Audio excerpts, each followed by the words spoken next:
Merhaba arkadaşlar, kanalıma hoş geldiniz. Bugün sizlerle birlikte ekonomiyi yorumlayacağız. Dünya para piyasalarının teknik analiz verilerinden bahsedeceğim.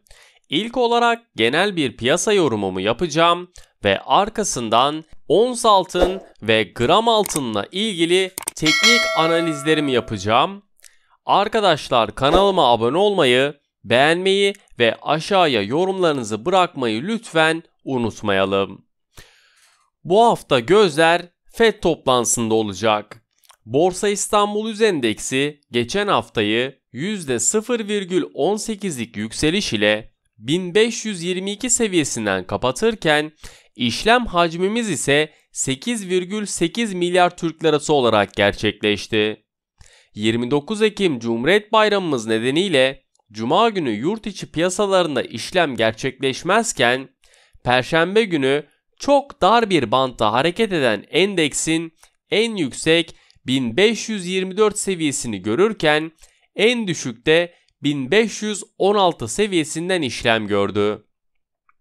Yurt dışı piyasalara baktığımızda ise Amerika Birleşik Devletleri Dow Jones Endeksi, S&P 500 ve teknoloji borsası olan Nasdaq'ta yükselişler hakimken Avrupa borsalarında da yatay bir seyir hakimdi.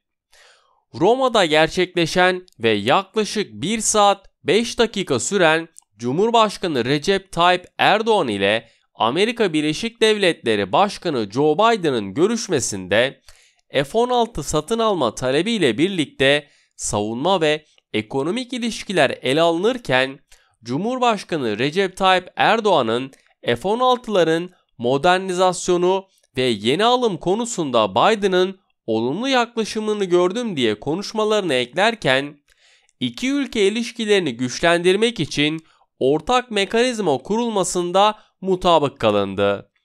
Cumhurbaşkanlığı İletişim Başkanlığı tarafından yapılan açıklamada pozitif bir atmosferde gerçekleşen görüşmede ikili ilişkiler ve küresel konular ele alındığı ifade edilirken görüşmeye ilişkin Beyaz Saray'dan yapılan açıklamada ise yapıcı ilişkilerin sürdürülmesi, işbirliğinin güçlendirilmesi ve görüş ayrılıklarının daha etkili yönlendirilmesi isteği vurgulanırken ayrıca Amerika Birleşik Devletleri'nin S-400 füze savunma sistemlerini endişelerini dile getirmesiyle birlikte güçlü demokratik kurumların ve hukukun üstünlüğünün de önemine vurgu yapıldı.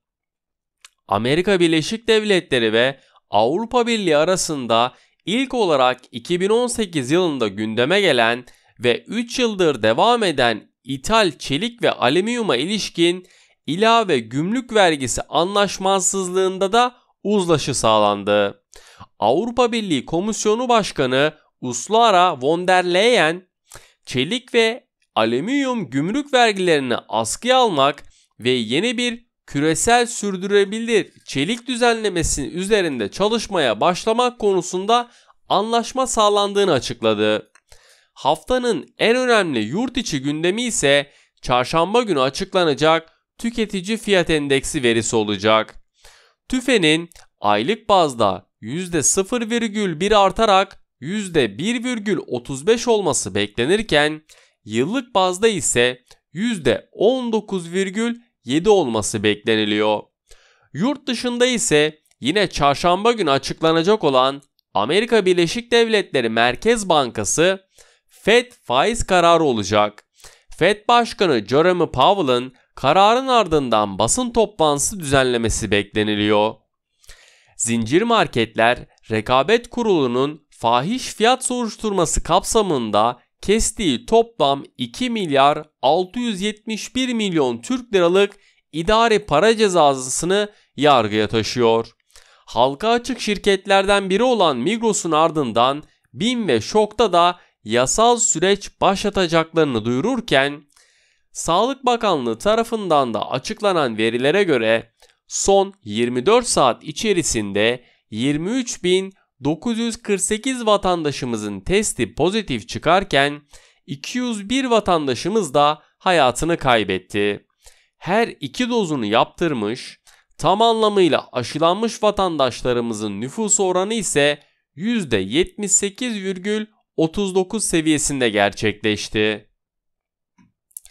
Şimdi dünya para piyasalarının teknik analiz verilerinden bahsedeceğim. İlk olarak ons altında Cuma günü açıklanan Amerika Birleşik Devletleri verileri sonrasında güçlenen dolar ile birlikte ons altında da üssel 200 günlük hareketli ortalama seviyesinin 1795 dolar seviyesinden aşağı yönlü kırıldıktan sonra aşağı yönlü hareketlerin hız kazanacağını düşünüyorum. Bugün küresel piyasalarda PMI verilerini takip ederken 1780 dolar üzerinde kalıcılık sağlanmaması durumunda aşağı yönlü hareketlerin devamını bekliyorum. Ons altına teknik olarak baktığımızda yukarı yönlü hareketlerin oluşması durumunda 1807 ve 1815 dolar seviyelerini yakından takip ettiğim önemli direnç noktaları. Gelebilecek olası satış baskılarını görmemiz durumunda ise 1775 ve 1760 dolar seviyelerini yakından takip ettiğim, dikkat etmemiz gereken destek noktaları. Gram altın tarafında ise gram altında yurt içi piyasalar kapalı olduğu için ons altında aşağı yönlü hareketler yaşanırken kurdaki yatay fiyatlamaları da hep birlikte görmüştük. Bu nedenle de gram altının 550 Türk Lirası civarında yatay bir kapanış yaparak hafta sonunu kapattığını gördük. Diğer taraftan küresel anlamda doların güçlü kalması bu hareketleri sınırlandırırken ons altındaki yükseliş denemelerinde yaşayabiliriz. Gram altına teknik olarak baktığımızda gram altında yukarı yönlü hareketlerin görülmesi durumunda 557 ve 565 Türk Lirası seviyelerini yakından takip ettiğim önemli direnç noktaları.